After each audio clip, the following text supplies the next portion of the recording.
everyone, Tim Bowen here along with Mike Huddy. We're answering all of those questions that you drop in the comments. So speaking of that, as we go through this video, if you think of a question, be sure to drop it in the comments and we will answer that ASAP in one of these videos. Also, keep in mind, Huddy and I are running a co-mentorship program called the Steady Trade Team. This is a mentorship program where we do twice daily webinars every single day of the week. So click the link below to really go in depth and build your trading education. So today, one of the most frequently asked questions that I get, and especially Huddy gets as more of a short biased trader, is what broker do I use? How do I choose a broker, etc. And so when it comes to short selling, there's definitely this thing called the broker game. You have to have the right broker to seize the opportunity. You know, for short selling, it's not like there's free shares to short sell all over the place. You need to find a broker that's actually going to be able to give you that opportunity. So for me, it's about having multiple brokers. Yep. It's not just having one. And some are hot in some seasons and some are less hot in others. Some you need a bigger margin account or a bigger cash account to join with that broker, and some they have less requirements.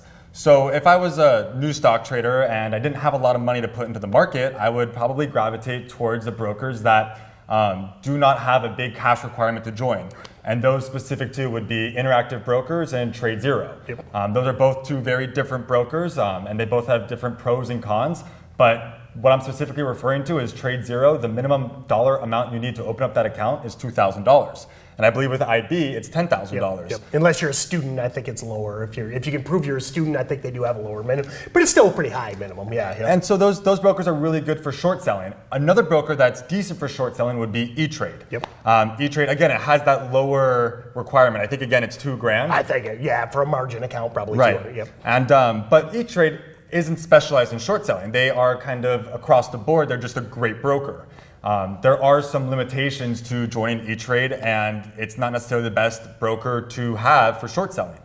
Yeah, it's wild. I'm almost jealous. Back when I was much more short bias, when I was getting started, and you mentioned the broker game. I mean, you think there's a broker game now.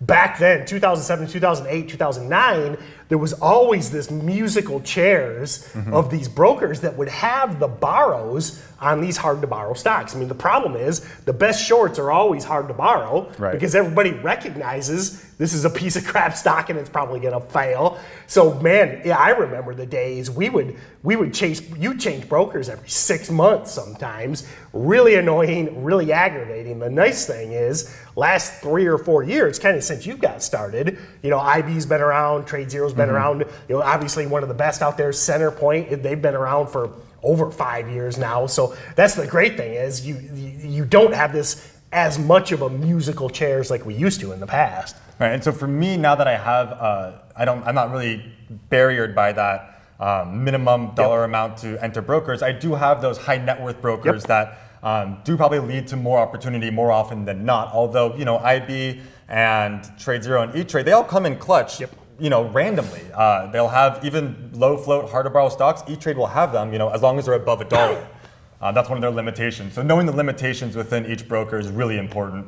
The high net worth brokers that I like are Speed Trader, Cobra, and Centerpoint Securities. Yeah, and that's actually a great point you mentioned. Just keep in mind if you're kind of pursuing this path, which short selling is a wildly profitable strategy if you got the discipline. That's the biggest thing is I think a lot of newer traders want to rush right in and they haven't built the skills or the foundation.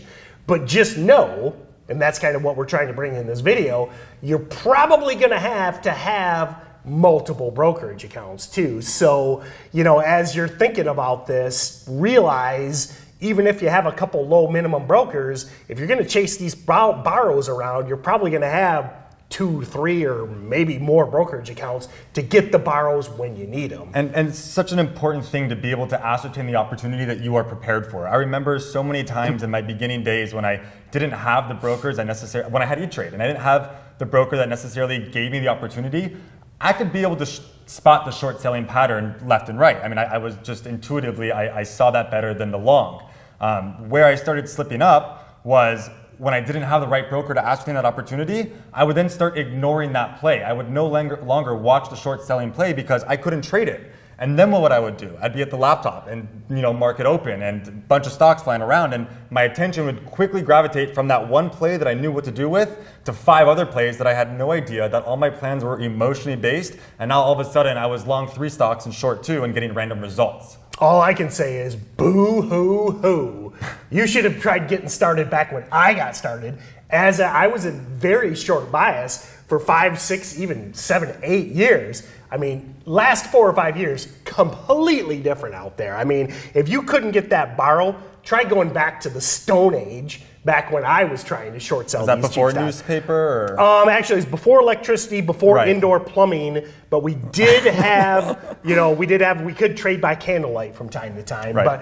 But it's gotten way better. Now, I will also say, a lot of these videos, I kind of caution you about being short biased, because I think as the borrows have gotten easier, that's kind of one of the things that's created a lot of these short squeezes. So, so keep that in mind. If you're out there looking to be short biased, that's mainly Huddy's approach.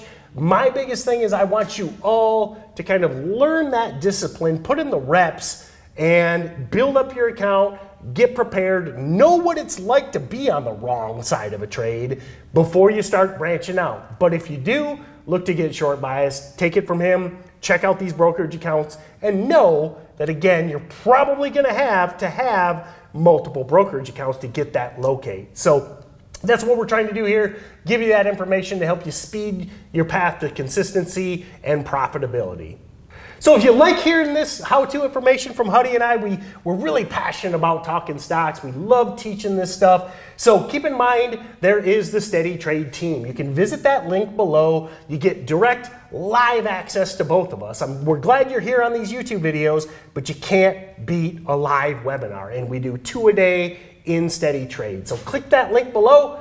And as always, if you enjoyed this video, please hit the like button, give us a thumbs up, ring that bell so you get notified when we post a new video, and we also go live a lot. So if you ring that bell, you'll get notified right away, and subscribe and share with your friends, and we look forward to seeing you on the next video.